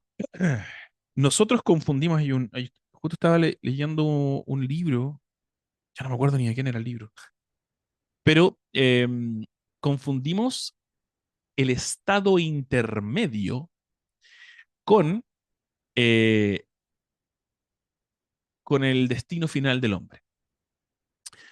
En la teología reformada, el estado intermedio se refiere a lo que pasa cuando nos morimos inmediatamente. Es decir, si yo me muero hoy día saliendo de acá, ¿cierto? Siempre que digo esto me da un poco de miedo, pero si yo me muero hoy día saliendo de acá, eh, y Cristo no ha llegado, ¿no? Cristo no ha vuelto. Entonces yo muero hoy día y la promesa de Jesús es que yo estoy inmediatamente con Él, ¿cierto? En el cielo, en el paraíso, le va a decir al ladrón del lado. Eso significa que hay una separación clara entre mi ser espiritual y mi ser corpóreo, que han sido intrínsecamente unidos desde mi creación. Así que hay un divorcio antinatural, penoso, frustrante, pero que se vive en el consuelo de estar con Cristo. Entonces nosotros estaremos en espíritu con Cristo inmediatamente después de nuestra muerte. Ahora, según justamente 2 Tesalonicenses 4, o 1 Tesalonicenses 4, gracias a Dios. Cuando Cristo vuelva, nos levantará. Eso significa que desde este estado intermedio de estar con Cristo sin nuestro cuerpo, Él nos reunirá con nuestro cuerpo, nos levantará en cuerpos gloriosos y gobernaremos con Él para siempre.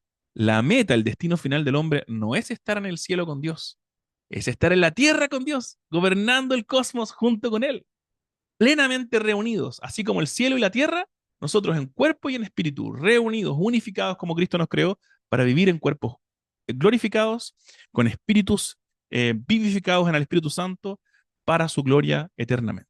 Así que así entendemos la muerte segunda. La muerte segunda tiene que ver con, después de la muerte primera, es decir, después de haber muerto por primera vez, encontrarnos frente al trono celestial, unos, dice la Biblia, para la resurrección definitiva, para recibir, levantarnos con Cristo, y otros serán juzgados cuando Cristo vuelva para muerte eterna. Trágico. Así que la muerte segunda se refiere a ese juicio. ¿En qué fase de Apocalipsis nos encontramos en la actualidad? Yo creo que no, Apocalipsis no describe eso. Y ese es parte de lo que hemos errado en la historia, porque siempre que tratamos de ver dónde estamos aquí como un itinerario, ¿no? Apocalipsis no está proveyendo un cronograma, no, no es el propósito. Y cuando lo intentamos calzar con lo que nosotros pensamos, dejamos la escoba. Así que yo no recomendaría leer Apocalipsis de esa manera, hermano querido.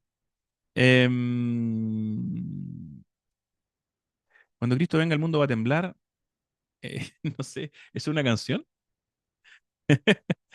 ¿Sí? Perdón, yo no vengo de cuna cristiana, entonces no me sé muchas canciones que ustedes probablemente se saben. La Nueva Jerusalén creó, creo que es la iglesia, el pueblo perfecto. Eh, no, verdad, no me voy a enojar con ustedes, Claudio. Ok. Ya, perfecto. Terminamos con las preguntas, Daniel, Vicky, y nos vamos porque ya se nos está acabando el tiempo. Dale, Daniel. Ya. Hola, hola. Bueno, yo justo te iba a preguntar por esta es la segunda muerte, que ya lo comentaste, pero uno de nuestros integrantes tenía otra fue como un pequeño ahí debate. eh, con el propósito, él dijo que cumplir con lo planificado y lo que hizo en Génesis, que íbamos a volver a Génesis 1.1 y a Génesis 2.3 y que cuando todo fuera como restaurado íbamos a vivir aquí en la tierra con Dios. Y ahí fue como en que quedamos, así como si Dios en ese momento en Génesis era como el aire, era como, o no tenía cuerpo. Ah, ahora entiendo. Entonces, ¿Te refieres claro, a Dios en particular? claro. Sí, Dios es un espíritu. Pablo va a decir con claridad, Dios es espíritu, nadie ha visto a Dios, ¿no? Dios se manifiesta, pero no se el Padre no es que nosotros vamos a llegar al cielo y va a haber un caballero de barba y nos va a decir, hola, soy... No, la única manera corpórea de conocer a Dios, como dice nuestro buen Señor Jesucristo, es por medio suyo. El que me conoce, el que me ha visto a mí, ha visto al Padre. Él es la imagen visible del Dios invisible, va a decir Pablo. Así que cuando lleguemos a la nueva creación, efectivamente, nos vamos a encontrar con la presencia viva del Dios, de Dios, el Dios eterno, del Padre que es Espíritu, de su Espíritu Santo, pero también, y aquí está mi consuelo eterno, que para mí me conmueve pensar en esto, voy a poder abrazar a Jesús, porque Jesús ha decidido eternamente, cuando Él se encarnó, Él decidió eternamente, el Hijo eterno, decidió eternamente habitar en forma corpórea ese cuerpo. Voy a poder abrazarlo, voy a poder besarlo, voy a poder sentir su barba, su pelo, voy a poder estar con Él. Así que vamos a estar en la plenitud de la comunión con Dios, pero nuestro buen Señor Jesús, porque es mediador para siempre, eternamente será Dios y hombre, y eternamente estará allí en su cuerpo y vamos a poder, no sé, quizás hasta jugar una pichanga con Él. ¿Sí? Así que sí, efectivamente nuestro Dios es un Dios que no vamos a ver se va a manifestar, quizás vamos a ver una zarza ardiente, un cerro ardiente como vieron los israelitas en el Sinaí, qué sé yo, pero Él no es no tiene cuerpo, excepto, por supuesto, la preciosa encarnación de nuestro Señor Jesús. Pero al pasar todo esto, lo veríamos encarnado. A Jesús, claro que Entonces, sí, en su cuerpo glorioso, tal como es descrito en Apocalipsis 1. Así que prepárense ya los lentes de sol para la nueva creación, porque resplandeciente como el sol, dice Juan.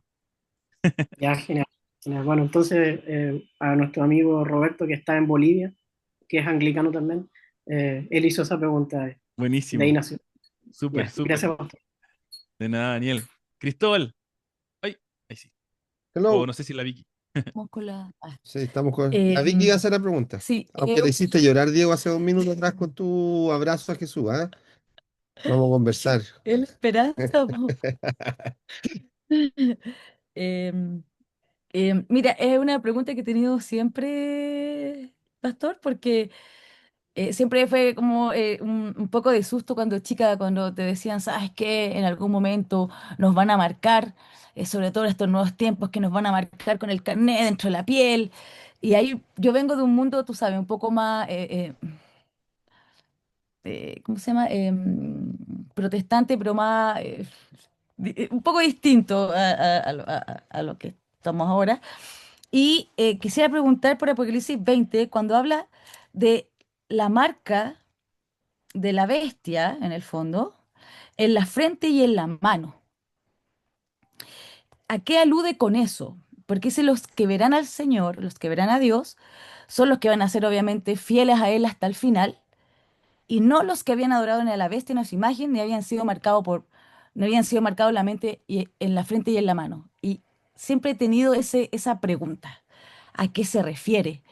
Ya. Em, Si es que quieres una presentación más larga de esto, está en la lista de reproducción del libro de Apocalipsis. Busca el pasaje y veas el sermón porque está bien ahí contundentemente explicado.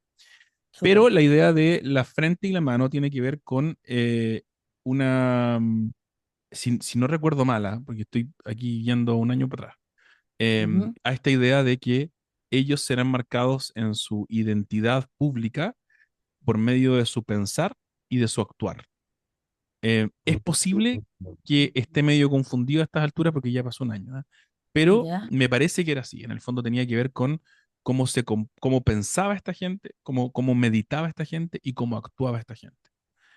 Ah, Y por lo perfecto. tanto, no está hablando de una marca física o Ujú. literal, sino que es que la manera de actuar y de pensar de esas personas describe o acusa a quien realmente pertenecen, ¿no? Como el ganado Ujú. que se marca, mira, la Ya. manera de actuar y de pensar, esto de pensar en el sentido espiritual, más que solamente intelecto, acusa de quiénes son y no son del Señor, son de Satanás. Ah, muchas gracias, Súper, doctor. súper aplicable a los tiempos actuales. Muchas gracias, muchas Ok, gracias. Sí, po. Muchas gracias. súper aplicable. Y consistente con lo que Jesús dice, ¿no? Sí. Por sus frutos los conoceréis, aléjense de mí, hacedores de maldad, no son Ujú. cualquiera, ¿no? Hay una marca, hay algo que los distingue. A Gracias. ver, ya se nos acaba el tiempo, se nos acaba el tiempo, ¿por qué me hacen esto siempre? Pero es que están buenas las preguntas. Cristian dice, ¿la Trinidad entonces habitará en Cristo Jesús? No. El Hijo Eterno habita eternamente en Cristo Jesús. No agotado, no está agotado, no se agota en Cristo Jesús, no se agota en la manifestación corpórea de Cristo, porque la Trinidad no es que le falte un pedazo mientras Jesús vino a la tierra, pero eh, el Hijo habitará en Cristo Jesús, el Espíritu se moverá por toda la nueva creación y el Padre habitará con nosotros, ahí mismo, manifiesto entre nosotros. ¿Lo veremos con las cicatrices de los clavos? Yo diría que absolutamente. En la visión de Apocalipsis 4 y 5 vamos a ver que en el centro de todo el universo celestial, donde están el centro de mando de la historia cósmica, está el Cordero. Y el Cordero en nuestras traducciones aparece de una manera que es muy frustrante para mí, porque se describe como el Cordero inmolado. Y esa palabra como que no la entendemos, entonces pasa de largo.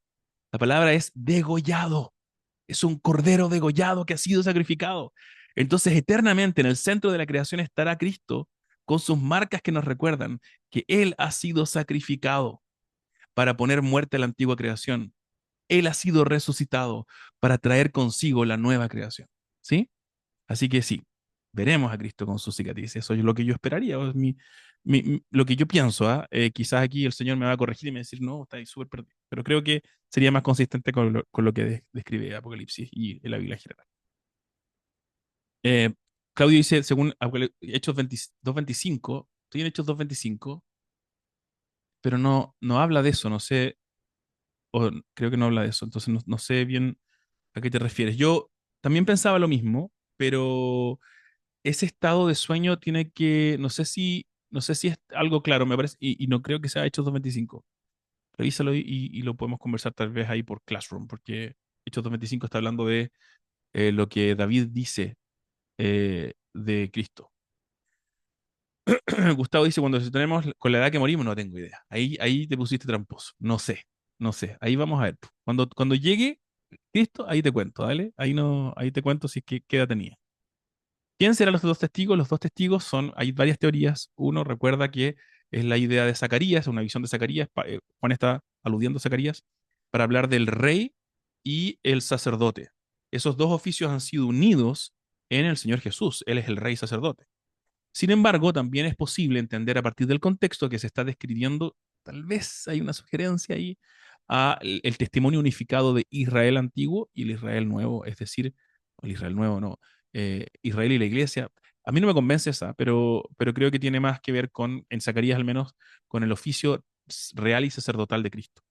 Em, y por lo tanto es el testimonio de la iglesia está en Cristo, del pueblo que está en Cristo. La iglesia de Israel, un solo pueblo unificado en él.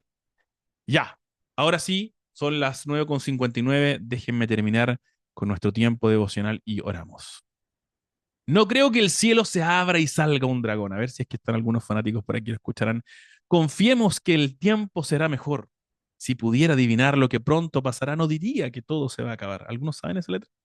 ¿La reconocen? ¿Sí? Chancho en piedra, La locura espacial, una banda chilena que es una respuesta a la obsesión con el fin del mundo que surgió frente a la inminente llegada del año 2000. ¿Se acuerdan o no? Aunque Chancho en Piedra tenía razón y finalmente el mundo no se acabó, las ideas del fin del mundo continúan llenando la imaginación de millones. De hecho, Chancho en Piedra está aludiendo a Apocalipsis cuando habla de no creo que el cielo se abra y baje un dragón. Ahí hay una figura que aparece justamente en Apocalipsis. Y las especulaciones respecto del fin de la historia siguen cautivando el interés de todos nosotros, ¿no? A todos nos gustan las películas de ciencia ficción. La manera en que termina el mundo inevitablemente determina cómo termina la historia de tu vida. ¿Escuchaste eso? La manera en que termina el mundo inevitablemente describe cómo termina la historia de tu vida. Y por eso es que esta, esta última patita, esta última clase, quiero enfocarla, este último devocional, quiero enfocarlo en el fin de la historia, en Apocalipsis. Nuestra cultura popular nos ha enseñado a asociar el Apocalipsis con horror, con destrucción, pero las palabras con que Dios concluye su historia del mundo tienen un tono muy distinto. El Apocalipsis termina con Jesús volviendo a transformar este mundo desastroso. Cristo resucitado volverá a hacer nuevas todas las cosas. Y este mundo será transformado en un hogar donde la humanidad pueda vivir plena y eternamente junto con Dios. Apocalipsis significa revelación. Y es que por eso es que en inglés se dice revelation. Y es que en este último libro de la Biblia Dios nos ha revelado por adelantado el fin de la historia para que nosotros seamos invitados en el presente a refugiarnos en el Rey eterno, en Jesús y en su reino eterno, de manera que podamos disfrutar en el futuro cuando Él hará todo nuevo. Hoy podemos unirnos a ese deleite en el futuro, a ese consuelo en el futuro. Y como cualquier historia, la verdadera historia de tu vida está profundamente determinada por su conclusión.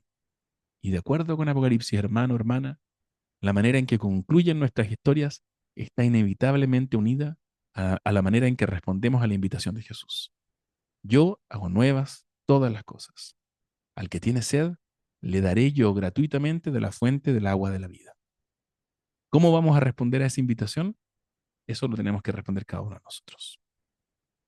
Gracias por acompañarme a esta última clase del primer módulo. Hermanos queridos, nos vamos a ver la semana subsiguiente, porque la semana siguiente les voy a dar el espacio para que puedan generar su proyecto, ¿ok? Proyecto final entonces lo van a entregar la semana, vamos a hacerlo todas las semanas próximas y tienen que traerlo listo para la semana subsiguiente. ¿Se entiende? Entonces nos volvemos a ver, tengo un zancudo aquí. Nos volvemos a ver el 6 de octubre, ¿sí? ¿Claros? Perfecto. Están las indicaciones de la tarea del proyecto final. Si usted tiene preguntas, se los voy a enviar de nuevo en el Classroom. Si usted tiene preguntas, por favor, hágalas, no hay ningún problema. Perdóneme por mi ausencia en Classroom la semana pasada, pero estaba tratando de tomar algunos días tranquilos y libres. ¿Ok? Nos vemos entonces el 6 de octubre. ¿Todos claros? ¿Hay preguntas? ¿Hay confusión? Dígame al tiro para no irme en deuda. ¿La pauta dónde está, profe? La pauta está en el programa, pero se las voy a reenviar como pauta separada para que puedan articularlo sin problema. Ya, se los voy a enviar por Classroom hoy día mismo. ¿Sí? Perfecto. Bien, hermanos, déjenme orar y los que quieran quedarse a resolver algunos temas podemos quedarnos, pero vamos a despedir la clase en oración. Padre Celestial, te damos gracias por esta última patita del curso del primer módulo, pensando en Apocalipsis. Gracias porque necesitamos recordar que el fin de la historia está en tus manos, en esas manos que sangraron por nosotros, en esas manos que darán testimonio eterno de tu amor incondicional por tu pueblo. Gracias, Señor, porque nos consuelas en medio de nuestras circunstancias. En la dificultad, en la enfermedad, en la tragedia, recibimos el consuelo de sabernos en tus manos, Señor Jesús. Tú eres el que tiene la dignidad, tú eres el único digno de abrir los sellos, tú eres el único que tiene el derecho de llevar esta historia a su conclusión. Y por lo tanto, Señor, sabemos que estamos en buenas manos. Tú eres nuestro Rey, te amamos y queremos que tú hagas en nosotros un amor más profundo cada día, que nos lleve a vivir más fielmente cada día, para tu gloria, para nuestro beneficio y para la bendición de nuestra ciudad, de nuestro país. En el nombre de Jesús, amén. Amén.